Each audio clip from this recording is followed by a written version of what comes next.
Romney attack ads. Then we would show you our response to it. That was the original plan. We pulled the Romney attack ads. We showed you what we did have in the can, and the fact is, you can check with the stations and find out that it's not on the track. What was your tipping point 10 minutes ago? Why the change of heart? Tipping point was this morning, as I just realized that this is not how we run our campaign in this state. We've run it positive. We've gotten here by being positive. So many people have come up to me around the state and said, thank you for running a positive campaign.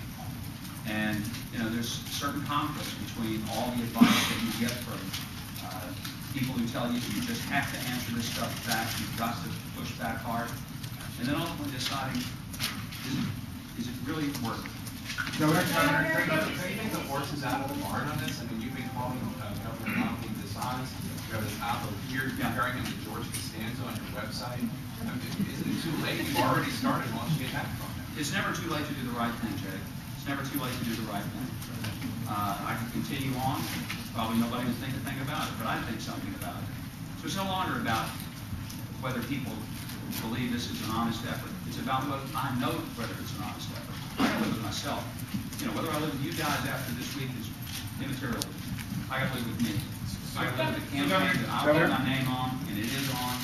And so today we just decided let's change the discussion. I would be happy to have a one-on-one debate with Mr. Romney this week. Perhaps we could do that. If he would agree to that, we could discuss these issues, the two of us sitting down in some forum, and maybe that would be a better way to handle it. But this attack ad versus attack ad, it just gets out of hand, and the next thing you know, voters are cynical. They get disgusted with it. And if that's where American politics has to be, then maybe somebody ought to say, enough is enough. Let me first say, Governor, that Fox is delighted to put you and Mr. Romney together in a head-to-head. How do you say that? Shameless self-promotion there. Go right ahead. So if you've got these placards, Yeah. an ad that you're not going to run, and a week's worth of commentary calling him dishonest, are you saying that as of now these staffers should take these placards down and he won't say it anymore? That's correct. And do you withdraw those comments? Do you not think that he has been dishonest? I said what I said. I spoke the truth. But what my point is that it's not necessary for me to continue in that same direction, and I'm not going to put it up on paid ads, and I'm not going to continue in speeches, because I just feel like that we ought to change the tone of the debate, and I'm going to start with it. Have you gotten negative feedback from some of your supporters this part of the What's that? Have you gotten negative feedback over the past No, days? actually we haven't. In fact, a lot of our folks were pleased that we were fighting back. Some of them felt that if we didn't fight back, we were in essence acquiescing to the allegations. So I think it's very important to recognize that there's a risk here. I know there's a risk. Governor, you're essentially acknowledging that. Take this question right now. Maybe I'm one of those cynical people that you referred to. But then I shouldn't take your question. Yeah. Wouldn't it have been very simple for you to come in here and just start it out where you're at now? I'm renouncing this campaign, not show the ad, not produce it in a way that it's going to be shown multiple times over and over again? Well, I'm not sure how well you can show it from what you saw here, but my point is, if I didn't show it to you, you'd come up to me and say you really didn't have one. So, I mean, either way I do it, somebody's going to come up and say, look, this is a part of our culture. I can't change that. I can only change the manner in which I do it. Governor, skepticism. Governor, how much did you spend producing the ad? way more than I wish we had, because now that we've, in essence, wasted the money, I'd like for it to have been spent on, more. We probably spent, again, I don't know, I have to find out for you, and I'll try to give an answer to that. I just don't know. I mean, obviously, we had some expenses in getting to the studio. How much? $30,000. Governor? But Governor, did you have to pay for the airtime? Governor, are the people that advised you to do this ad and the people who wrote the ad and the people who produced the ad still on your campaign team? They are. Sure, they are. I mean, I'm responsible. Ed's awfully happy about that. I hear Sam Donaldson 7 times asked President Reagan to fire him. He never did, so nobody's asked me yet. We have to get at least to the 8th time before I'm willing to do it. Governor? I'm responsible. I'm responsible for the direction that we were going. I'm responsible for the decision today to pull it. There's nobody else that should take responsibility for that. If anybody is going to get fired, it will be me. if the campaign goes off the track because we don't attack back in the Iowa caucuses. I'm willing to let that be the outcome. Did you have an argument within your staff? Did people in your staff encourage you not to go to strategy and continue to go ahead and air it out and have it go on? Let me explain how this works. People don't argue with the candidate. They agree with the candidate. But they might have encouraged you to reconsider this way. There was lively discussion. There was honest discussion. And we thought about all the implications of it. But ultimately, it's my decision that we're not going to do it. And let me say that, all seriousness, I think there is agreement within the campaign staff, certainly agreement within our family that this is the right thing to do. We're going to do it, and let the consequences be the consequences. Governor? No, I have not. Candidates are crisscrossing Iowa, stopping everywhere, meeting lots of voters. You've had an incredibly light schedule the last couple of days.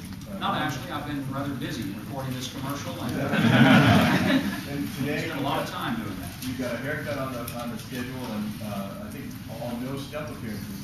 What are you doing? We did a conference call with all our leadership staff. I've been on the phone talking to our workers across the state. We've got our precinct organization. Today, we've done a lot of things, particularly with the media here in Iowa, to get our message out on this day. We have a busy schedule tomorrow. We're going to be active, but the thing we want to do is to get our message out. I don't know how many candidates have this many folks in the media covering them right now. I think it's a pretty good strategy for us, so it's so far working. Governor? So let me go to somebody else. Governor? Governor, two questions. One, did you have any direct or indirect communication with Dick Morris about this decision? No, I did not. I have a feeling you would probably tell me this is a very dumb thing to do. Two, what would you say to Governor Romney, who presumably will continue to run as him to? That's Governor Romney's choice. I'm not going to try to run his campaign. I'm having enough trouble running mine. Yes, sir. Governor, when we're talking about ads, what do you think of the man who's known to run many ads himself? What do you think of the possibility of Mike Bloomberg running for president as an independent candidate? He's welcome to it. They'll probably do more to help the Republicans than to help the Democrats. So I would welcome his entry into the race. Governor, how are you going to get you've been trying in the past couple of days to counter the accusations that Governor Romney's been making, and some of the people I've talked to at Romney events said that they're kind of cooling on you because of the stuff that they've been reading in their mailings and so forth. So how are you going to counter that message if you don't go on the air? I'm not. That's just the point. I'm not. If they believe that my 10.5-year record as a governor can be summed up in a 30-second attack ad on my opponents, they're going to believe that. And I'm not going to convince them otherwise in a 30-second ad that I had a good record as a governor for 10.5 years and that I'm qualified to be president. I've been all over this state. I've met thousands and thousands of Iowa voters. I've looked them in the eye. I've told them who I am, what I believe, what I stand for. And I've validated that by my record and the things that we did in Arkansas to change it. And I've talked about how we could change this country and how we could move it forward and the way in which we could do it. They either believe that or they don't. If they believe what someone says about me who's running against me and who spent an enormous amount of money to tell them that they should have voted for me, there's probably not a lot I can do to change that. And the results will not be perhaps positive. But on the other hand, if I engage in the exact same thing, then my whole reason for looking those Iowa voters in the eye, for talking to them about why I believe this country needs to go a different direction, I'm not sure that I can still go back to say the same thing. There are other groups also running ads against you. I've noticed that, yeah. How do you respond to them? Will you have any response to what they're saying? What effect are those spots having on your And one of them asks people to call our headquarters and puts the number on the screen. I think in 1 week we had 4 phone calls from it. It can be affecting people. I don't know. I really can't say. But I think people in Iowa, one good thing about this process is they've been through this before. This isn't the first time they've seen presidential politics up close.